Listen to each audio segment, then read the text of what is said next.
सुप्रभात छात्रों। पिछले वीडियो में हमने राजनीतिक संस्कृति का अध्ययन में शुरुआत की थी उसकी। आज हम राजनीतिक संस्कृति के अंतर्गत हम राजनीतिक संस्कृति और लोकतंत्र के बारे में अध्ययन करेंगे, क्योंकि पिछले वीडियो में हमने उसके राजनीतिक संस्कृति का और राजनीतिक संस्कृति की जो प्रमुख परिभाषाएं तो विभिन्न विद्वानों के अनुसार उनका हमने अध्ययन कर लिया था। इसके साथ साथ में हमने राजनीतिक संस्कृति के जो प्रमुख जो घटक थे उनका भी हमने अध्ययन कर लिया था। आज हम इस वीडियो के माध्यम से राजनीतिक संस्कृति और लोकतंत्र का अध्ययन करेंगे, जिनमें हम प्रमुख राष्ट्रों जिसके अंतर्गत हम विकसित और विकसित राष्ट्रों में ऐसी कौन कौन सी राजनीतिक संस्कृति पाई जाती है, उन राजनीतिक संस्कृति के बारे में अध्ययन करेंगे। और लोकतांत्रिक देशों के साथ में राजनीतिक संस्कृति का कैसा संबंध रहा, उनके बारे में आज हम इस वीडियो में अध्ययन करेंगे। तो पहले हम देखते हैं कि राजनीतिक संस्कृति एवं लोकतंत्र। तो राजनीतिक संस्कृति लोकतंत्र के अंतर्गत देखें कि राजनीतिक संस्कृति की अवधारणा इस बात पर बल देती है कि जनता के मूल्य, यानी राजनीतिक संस्कृति की जो अवधारणा है वो किस बात पर बल देती है कि जनता के जो भी मूल्य है, जनता के जो भी विश्वास व उनकी जो कुशलता है, उनका राजनीति पर सामान्य रूप से महत्वपूर्ण प्रभाव पड़ता है। यानी राजनीतिक संस्कृति की जो अवधारणा है उसका जो प्रभाव है वो किस पर पड़ता है, जनता के जो मूल्य है, उसके विश्वास और उसकी जो कुशलता है, उन सब के राजनीति पर जो भी सामान्य रूप से जो भी बिंदु हैं उन पर उनका महत्वपूर्ण प्रभाव पड़ता है। विशेषतः लोकतांत्रिक संस्थाओं पर, और विशेषतः इसका जो प्रभाव राजनीतिक संस्कृति का वो किस पर पड़ता है, लोकतांत्रिक संस्थाओं पर। राजनीतिक संस्कृति समाज में पीढ़ी दर पीढ़ी स्थानांतरित होती रहती है।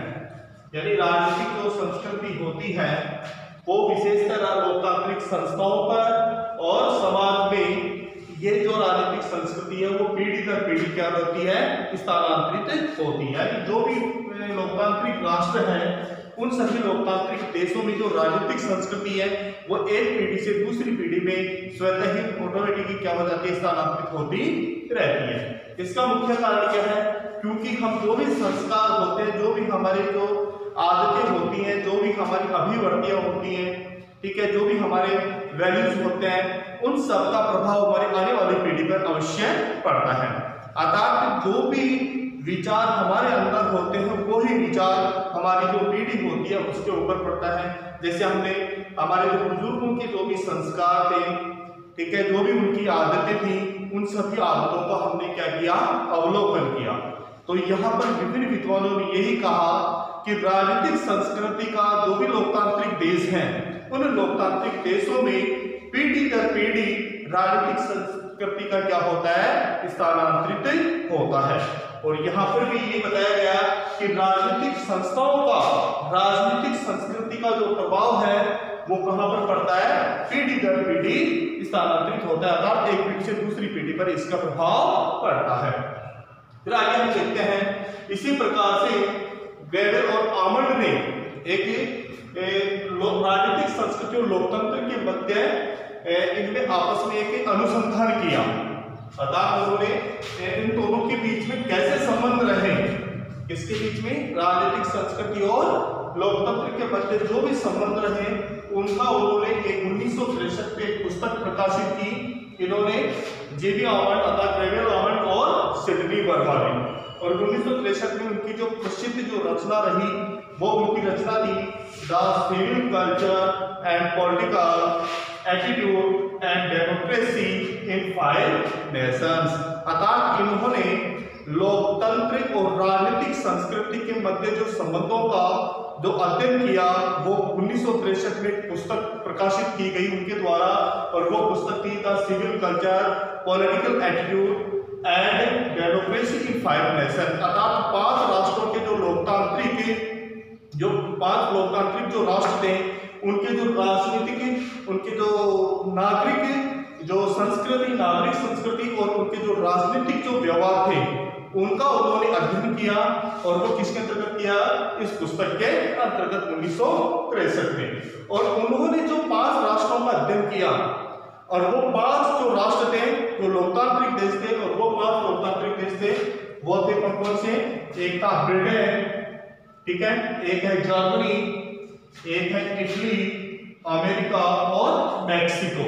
अर्थात ये 5 लोकतांत्रिक देश हैं और इन 5 लोकतांत्रिक देशों की राजनीतिक संस्कृति का इन्होंने क्या किया? अध्ययन किया। और इन्होंने इन 5 राष्ट्रों की लोकतांत्रिक राजनीतिक संस्कृति का लोकतंत्र के साथ में कैसा संबंध रहा उनके बारे में उन्होंने बताया। उन्होंने अर्थात कहा इन 5 राष्ट्रों में जो लोकतंत्र की जो सुरक्षा का, इसका लोकतंत्र की जो सुरक्षा का जो मुख्य आधार रहा, इन 5 राष्ट्रों की लोकतांत्रिक सुरक्षा का जो मुख्य आधार रहा वो क्या रहा? इनकी स्थिरता। अर्थात इन 5 लोकतांत्रिक देशों का इन्होंने जब राजनीतिक संस्कृति का इन्होंने जब अध्ययन किया तो उन्होंने ये बताया कि 5 राष्ट्रों के अंतर्गत राजनीतिक संस्कृति थी वो क्या रही? स्थिर रही। अर्थात इनमें पीढ़ी दर पीढ़ी इनका क्या होता रहा? राजनीतिक संस्कृति का स्थानांतरित होता रहा। क्योंकि जहां पे जो राष्ट्र लोकतांत्रिक राष्ट्र होंगे, लोकतांत्रिक राष्ट्रों में अधिकांशतः ये पाया जाता है कि जो भी संस्कार, मूल्य और जो विश्वास होते हैं वो पीढ़ी दर पीढ़ी एक दूसरे के अंतर्गत अवश्य पाए जाते हैं। तो यह अध्ययन किया गया किसके द्वारा? वेगल, आमंड और सिडनी वर्मा के द्वारा, ठीक है। और इनका अध्ययन सन 1963 में प्रसिद्ध पुस्तक इनकी थी उसमें, क्योंकि इस पुस्तक के बारे में कई बार माध्यमिक शिक्षा बोर्ड में इसमें 1 नंबर का क्वेश्चन इसमें पूछ लिया गया है। कई बार कंपटीशन एग्जाम में भी यहाँ से क्वेश्चन आता है। तो उन्होंने क्या बताया कि राजनीतिक संस्कृति और लोकतंत्र के मध्य जो संबंधों का अध्ययन किया, उन्होंने 5 राष्ट्रों की राजनीतिक संस्कृति का अध्ययन किया और उन्होंने बताया कि 5 राष्ट्रों की जो लोकतांत्रिक सुरक्षा का जो मुख्य आधार रहा वो क्या रहा? इनकी स्थिरता रही, ठीक है। आगे देखते हैं। अब इनमें एक तरफ है, इनमें एक तरफ कौन था? ब्रिटेन की राजनीतिक संस्कृति का इन्होंने अध्ययन किया। एक तरफ उन्होंने ब्रिटेन और अमेरिका की राजनीतिक संस्कृति का अध्ययन किया था, तथा दूसरी तरफ इन्होंने जर्मनी और इटली की राजनीतिक संस्कृति का उन्होंने क्या किया? अध्ययन किया। क्योंकि ये 5 ही राष्ट्र क्या थे? लोकतांत्रिक देश थे। और इन दोनों में अर्थात ब्रिटेन और अमेरिका और जर्मनी और इटली, इनमें उन्होंने आपस में इनकी राजनीतिक संस्कृति के संबंधों का अध्ययन किया और उनमें उन्होंने इनके बीच में क्या की? काफी कंप्रोमाइज किया, उन्होंने तुलना की। अर्थात अब देखते हैं। तो उन्होंने अध्ययन किया जर्मनी और इटली की एक तरफ राजनीतिक, जर्मनी और इटली की राजनीतिक संस्कृति का, और एक तरफ उन्होंने अध्ययन किया किसका? ब्रिटेन और अमेरिका की राजनीतिक संस्कृति का। अब आगे हम बात करते हैं राजनीतिक संस्कृति के प्रमुख प्रकार, kinds of political culture. Almond के अनुसार इन राष्ट्रों का जो समूह था, अर्थात राष्ट्रों के समूह के आधार पर राजनीतिक संस्कृति को भी कितने भागों में बांटा गया? 4 भागों में बांटा है।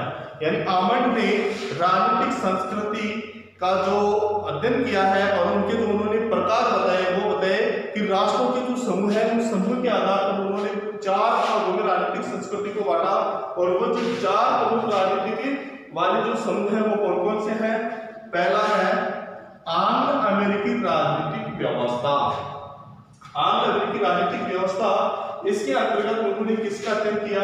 इसके अंतर्गत उन्होंने एक तो ब्रिटेन का और अमेरिका की राजनीतिक संस्कृति का राजनीतिक व्यवस्था के अंतर्गत इसका क्या किया? उन्होंने अध्ययन किया। अर्थात इन्होंने देखो ब्रिटेन और अमेरिका जैसे देशों में सामंजस्यकारी, उदारवादी, इनमें क्या है आपस में? सामंजस्यकारी और उदारवादी, मूल्यों वाली लोकतांत्रिक राजनीतिक संस्कृति पाई जाती है। उन्होंने बताया कि आंग्ल अमेरिकी जो राजनीतिक व्यवस्था वाले राष्ट्र हैं उन राष्ट्रों में कौन कौन से आते हैं? जैसे ब्रिटेन और अमेरिका। इन देशों में कैसी राजनीतिक संस्कृति पाई जाती है? इनमें सामंजस्यकारी राजनीतिक संस्कृति पाई जाती है, उदारवादी मूल्यों वाली। उदारवादी मूल्यों वाली का मतलब होता है कि जो स्वतंत्र विचारों वाली राजनीतिक संस्कृति और इसके अंतर्गत पाई जाती है। और इसका तात्पर्य ये रहा, और ये कौन से देशों में पाई जाती है? ऐसी संस्कृति अधिकांशतः विकसित देशों में देखने को मिलती है। आगे हम बात करते हैं महाद्वीपीय यूरोपीय राजनीतिक व्यवस्था का। तो महाद्वीपीय यूरोपीय राजनीतिक व्यवस्था के अंतर्गत कौन कौन से देश आते हैं जिनमें राजनीतिक संस्कृति का अध्ययन बताया उन्होंने कहा कि फ्रांस, जर्मनी इत्यादि देशों ने उदारवादी लोकतांत्रिक व्यवस्था के बावजूद, यानी उदारवादी लोकतांत्रिक जो व्यवस्था है वो कौन से राष्ट्रों में पाई जाती है, विकसित देशों में। और ये विकसित देश कौन से, जैसे अमेरिका और ब्रिटेन, इन राष्ट्रों में कैसी संस्कृति पाई जाती है, उदारवादी लोकतांत्रिक संस्कृति पाई जाती है। के बावजूद एक राजनीतिक संस्कृति के बजाय क्या पाई जाती है, कई उप संस्कृतियां और हिंसात्मक संघर्ष से उत्पन्न राजनीतिक संस्कृति भी वहां पर दिखाई देती है। कहने का तात्पर्य है कि महाद्वीपीय यूरोपीय जो राजनीतिक व्यवस्था वाले राष्ट्र हैं, ऐसी जो संस्कृति जो उदारवादी लोकतांत्रिक व्यवस्था के आधार पर नहीं पाई जाती, जबकि उनके अंतर्गत बहुत सी उप संस्कृतियां पाई जाती हैं और उनमें आपस में क्या होता है, उनमें आपस में हिंसात्मक संघर्ष उत्पन्न होता है। और ऐसी जो राजनीतिक संस्कृति है वो अधिकांशतः कौन से देशों में दिखाई देती है, विकासशील देशों में दिखाई देती है। जैसे हम बात करें कि जैसे नेपाल का उदाहरण लें, ठीक है, जैसे भारत का उदाहरण लें, तो भारत और नेपाल इसके साथ साथ में, क्योंकि भारत में विकासशील संस्कृति भी पाई जाती है और वैसे जो भारत में जो संस्कृति पाई जाती है वो किसके अंतर्गत आती है, गैर पश्चिमी अथवा पूर्व औद्योगिक राजनीतिक व्यवस्था के अंतर्गत आती है। परंतु यहाँ उदाहरण देखने को मिलता है कि जैसे नेपाल है तो नेपाल में हिंसात्मक संघर्ष उत्पन्न रहा, तो वहां की जो संस्कृति का जो प्रभाव है वो किनसे मिलता जुलता है, महाद्वीपीय यूरोपीय राजनीतिक व्यवस्था से। तो इसका मतलब ये हुआ कि जो विकासशील देश, जो कौन से विकासशील देश, महाद्वीपीय यूरोपीय कंट्री वाले जो राष्ट्र है, वहां पे इस प्रकार की संस्कृति देखने को मिलती है। फिर हम आगे बात करते हैं गैर पश्चिमी अथवा पूर्व औद्योगिक राजनीतिक व्यवस्था। ऐसी जो संस्कृति है वो अधिकांशतः कहाँ पाई जाती है, या तो अल्प विकसित राष्ट्रों में या फिर जो भी विकासशील देश है उनमें भी ऐसी संस्कृति पाई जाती है। और इसके अंतर्गत कौन कौन से आते हैं, जैसे हमारा भारत भी है, अभी मैंने बताया नेपाल, तो नेपाल में भी इस प्रकार की संस्कृति पाई जाती है। तो बात करते हैं हम एशिया तथा अफ्रीका, कौन से समूह आते हैं इसमें, एशिया राष्ट्र और अफ्रीका देशों राष्ट्रों के समूह इसके अंतर्गत आते हैं, जिसमें अनेक पूर्व उपनिवेश, जहां औद्योगिक आर्थिक विकास, जहां जो पूर्व में क्या है ये उपनिवेश थे, अब पूर्व में उपनिवेश राष्ट्र कौन से, जैसे हमारा भारत भी था, ठीक है, जहां पे औद्योगिक आर्थिक विकास और लोकतंत्र अभी भी कौन सी अवस्था में पाया जाता है, नवजातीय अल्प विकसित अवस्था में पाया जाता है। तो कहने का तात्पर्य अभी हाल में ये राष्ट्र क्या रहे, गुलामी की बेड़ियों से आजाद हुए, अभी तक ये अल्प विकसित राष्ट्र है। और इस प्रकार के राष्ट्रों में कौन सी संस्कृति पाई जाती है, अल्प विकसित संस्कृति इनमें पाई जाती है। तो इन अल्प विकसित राष्ट्रों में पाई जाने वाली जो संस्कृति है वो कौन से समूह में पाई जाती है, गैर पश्चिमी अथवा पूर्व औद्योगिक राजनीतिक वाले राष्ट्रों के समूह में पाई जाती है। इसमें हमारा भारत भी है। फिर हम आगे बात करते हैं सर्वाधिकारवादी वाली राजनीतिक व्यवस्था। अब सर्वाधिकारवादी राजनीतिक व्यवस्था है वो अधिकांशतः कौन से राष्ट्रों में पाई जाती है, अलोकतांत्रिक देशों में। अब अलोकतांत्रिक देशों की हम बात करें तो जैसे उत्तरी कोरिया है, ठीक है, वहां पे हमेशा क्या है, तानाशाही है, ठीक है। तो ऐसे राष्ट्रों में जो राजनीतिक संस्कृति पाई जाती है वो समूह कौन सा कहलाया, सर्वाधिकार वाली राजनीतिक व्यवस्था वाला, जिनमें जहां लोकतंत्र नहीं, इसका मतलब क्या कि जहां लोकतंत्र नहीं वहां कैसी व्यवस्था कायम रहती है, तानाशाही व्यवस्था कायम रहती है। और इसका जो मुख्य उदाहरण है वो है उत्तरी कोरिया, ठीक है। तो अब हमने देखा कि राजनीतिक संस्कृति और लोकतंत्र के बीच में जो हमने संबंध देखा, उनके जो प्रकार हैं। अब हम पढ़ेंगे फाइनल के अनुसार राजनीतिक संस्कृति, फाइनल यानी कौन कौन सी राजनीतिक संस्कृति बताई, और वाइसमैन के अनुसार राजनीतिक संस्कृति कौन सी है। तो हम देखते हैं फाइनल के अनुसार राजनीतिक संस्कृति में, फाइनल के अनुसार राजनीतिक संस्कृति विकास। फाइनल के अनुसार विकासशील राष्ट्रों में स्थिरता का निर्धारण दो आधारों पर होता है। जो भी विकासशील राष्ट्र है वहां पे राजनीतिक संस्कृति का जो स्थिरता का जो आधार है वो किस पर होता है, दो आधारों पे। एक होती है उसकी वैधता के आधार पर, एक होती है सहभागिता के आधार पर। तो यहाँ पर विकासशील राष्ट्र में जो राजनीतिक संस्कृति का जो निर्धारण किया गया वो वैधता और सहभागिता के आधार पर किया गया, और इसी प्रकार से फाइनल ने राजनीतिक संस्कृति को 4 भागों में बांटा, और वो किसके आधार पर बांटा? वैधता और सहभागिता के आधार पर। तो पहला है राजनीतिक संस्कृति के जो पार्ट है जिसमें फाइनल के अनुसार वो है, एक है प्रौढ़ संस्कृति। उन्होंने बताया कि विकासशील राष्ट्रों में किस प्रकार की संस्कृति पाई जाती है, यानी ये 4 प्रकार की संस्कृति बताई उन्होंने, जिनमें प्रौढ़ संस्कृति अर्थात जो परिपक्व अवस्था में है।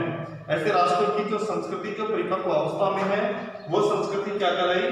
प्रौढ़ संस्कृति कहलाई।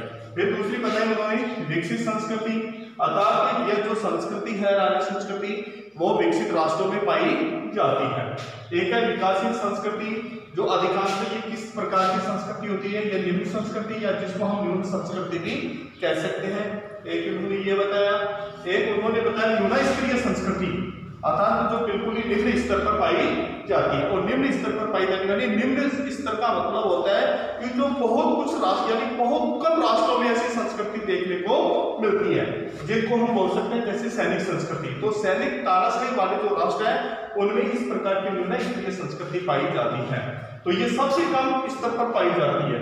निम्न या न्यून संस्कृति का मतलब है जो विकासशील देशों में पाई जाती है। तो ऐसी जो संस्कृति होती है वो आजकल विकासशील जो देश है वो भी कम स्तर पर है। विकसित संस्कृति जो विकसित राष्ट्रों में पाई जाती है। तो इस प्रकार से फाइनल ने राजनीतिक संस्कृति को कितने भागों में बांटा? 4 भागों में। पहला है प्रौढ़ संस्कृति, विकसित संस्कृति, विकासशील संस्कृति और न्यून स्तरीय संस्कृति। परिपक्व अवस्था में, विकसित राष्ट्रों में, और निम्न या न्यून संस्कृति जिसको हम बोल सकते हैं, इसको हम सैनिक संस्कृति इसको हम बोल सकते हैं। आगे बताया वाइसमैन ने, और वाइसमैन ने जिस प्रकार से फाइनल ने राजनीतिक संस्कृति को 4 भागों में बताया, उसी प्रकार से वाइसमैन ने भी राजनीतिक संस्कृति के 2 मुख्य रूप बताए उन्होंने। एक उन्होंने शुद्ध रूप बताया और एक उन्होंने मिश्रित का मतलब विशुद्ध रूप। एक शुद्ध रूप होता है राजनीतिक संस्कृति में, विशुद्ध रूप होता है। अब राजनीतिक संस्कृति में जो शुद्ध और विशुद्ध रूप है उसके अनुसार वाइसमैन ने बताया कि शुद्ध रूप तो कौन कौन से होते हैं, अर्थात जो संकीर्ण अवस्था में प्रजाभावी, अर्थात प्रजा के संकीर्ण का मतलब जो कुछ क्षेत्रों में इस प्रकार की संस्कृति होती है। प्रजाभावी जो हमेशा प्रजा के बारे में सोचती है। एक सहभागी जो दूसरे के बीच में क्या करती है, एक दूसरे की सहायता करती है। तो ऐसे उन्होंने शुद्ध रूप बताए। कितने? 3 शुद्ध रूप बताए उन्होंने। एक संकीर्ण शुद्ध रूप बताया, एक प्रजाभावी और एक सहभागी। अर्थात ऐसी जो संस्कृति है वो कुछ राष्ट्रों में देखने को मिलती है, जबकि विकसित और जो विशुद्ध राष्ट्र संस्कृति है वो भी कुछ अन्य राष्ट्रों में देखने को मिलती है, जिसमें मिश्रित रूप पाया जाता है। अर्थात मिला जुला रूप होता है। अर्थात जहाँ पे संकीर्ण संस्कृति होती है वहां पे प्रजाभावी संस्कृति भी वहां पर देखने को मिलती है, और जहाँ प्रजाभावी होती है वहां पे क्या होगी? सहभागी भी होती है। तो अर्थात यहाँ पे भी दोनों रूप देखने को मिलते हैं, और सहभागी होगी वहां पर कौन सा रूप होगा? इसमें संकीर्ण रूप भी होगा। तो इस प्रकार के उन्होंने वाइसमैन ने 3 मुख्य रूप से संस्कृति बताई। एक शुद्ध संस्कृति, एक विशुद्ध संस्कृति जिसमें शुद्ध में संकीर्ण, प्रजाभावी और सहभागी, और मिश्रित अर्थात विशुद्ध जो संस्कृति है उसमें उन्होंने बताया संकीर्ण, प्रजाभावी, सहभागी और सहभागी संकीर्ण। तो इस प्रकार से उन्होंने राजनीतिक संस्कृति के ये प्रकार बताए। अब हम देखते हैं राजनीतिक संस्कृति की मुख्य विशेषताएं। अब राजनीतिक संस्कृति की जो मुख्य विशेषता है, जिसमें पहला जो विशेषता है वो हमारी समन्वयकारी स्वरूप। अतः राजनीतिक संस्कृति का जो मुख्य रूप होता है किन किन के बीच, जैसे राजनीतिक संस्कृति और लोकतंत्र के बीच, राजनीतिक संस्कृति और समाज के बीच, अर्थात पुराने और नवीन विचारों के आधार पर, अर्थात जो राजनीतिक संस्कृति उसमें से कौन कौन से विचार पाए जाते हैं उनके आधार पर उन्होंने बताया कि राजनीतिक संस्कृति का जो स्वरूप है वो कैसा होता है? समन्वयकारी होता है। ठीक है। आगे बताया उन्होंने नैतिक मूल्यों के प्रति समर्पण, कि राजनीतिक संस्कृति में नैतिक मूल्यों के प्रति समर्पण होता है, और उन्होंने अमूर्त स्वरूप बताया और गतिशीलता। अर्थात राजनीतिक संस्कृति मुख्य रूप से 4 मुख्य विशेषता बताई। तो पहली है समन्वयकारी स्वरूप। हम देख लेते हैं एक बार इसको।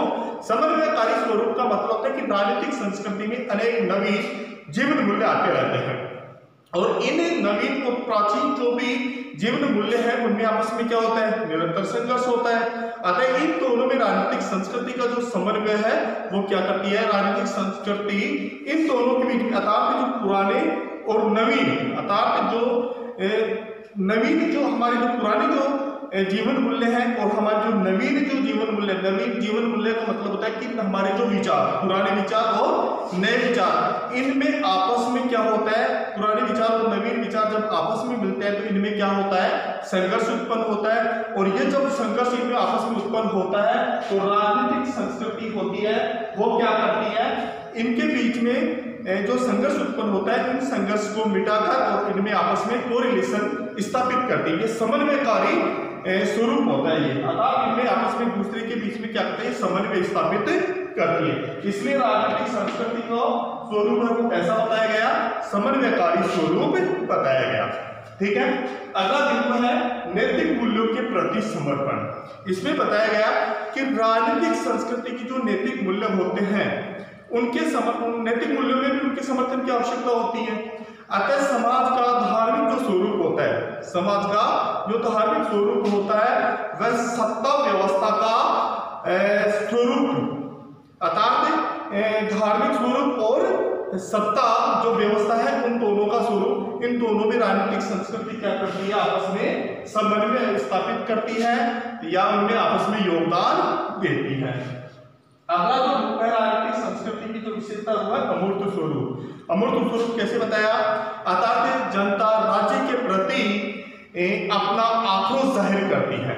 जनता, स्वाभाविक है कि जनता राज्य के प्रति क्या करेगी, अपना, क्योंकि राज्य के द्वारा जनता की जब आकांक्षाएं पूरी नहीं होती हैं तो जनता अपना आक्रोश किस पर दिखाती है, सरकार के प्रति या राज्य के प्रति अपना आक्रोश उत्पन्न करती है।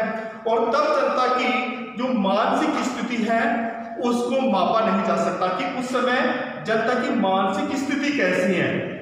अर्थात उस समय जब आक्रोश में होती है तो उनकी स्थिति यानी मानसिक स्थिति को मापा नहीं जा सकता कि इनकी मानसिक स्थिति का स्वरूप कैसा होगा, क्योंकि जनता के मन मस्तिष्क में, क्योंकि उस समय जनता के जो मन मस्तिष्क है उनमें जो विचार उत्पन्न होते हैं वो कैसे उत्पन्न होते हैं, अमूर्त विचार उत्पन्न होते हैं, बहुत सारे विचार उत्पन्न होते हैं।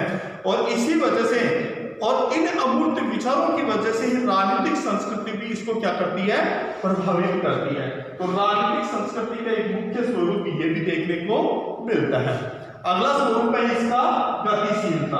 अब आपने पहले भी हमने परिभाषा पढ़ी थी, उसमें हमने राजनीतिक संस्कृति का पढ़ा, उस समय भी हमने जाना था कि जिस प्रकार से व्यक्ति और समाज का जो व्यवहार होता है, व्यक्ति और समाज का जो व्यवहार होता है वो आपस में क्या होता है, गतिशील होता है। उसी प्रकार से हमारी राजनीतिक संस्कृति होती है वो भी क्या होती है, गतिशील होती है। तो यह हमारी राजनीतिक संस्कृति की प्रमुख विशेषताएं। अब अगली वीडियो में हम राजनीतिक संस्कृति के जो भी छूटा हुआ जो भाग है उसका हम आगे अध्ययन करेंगे। धन्यवाद।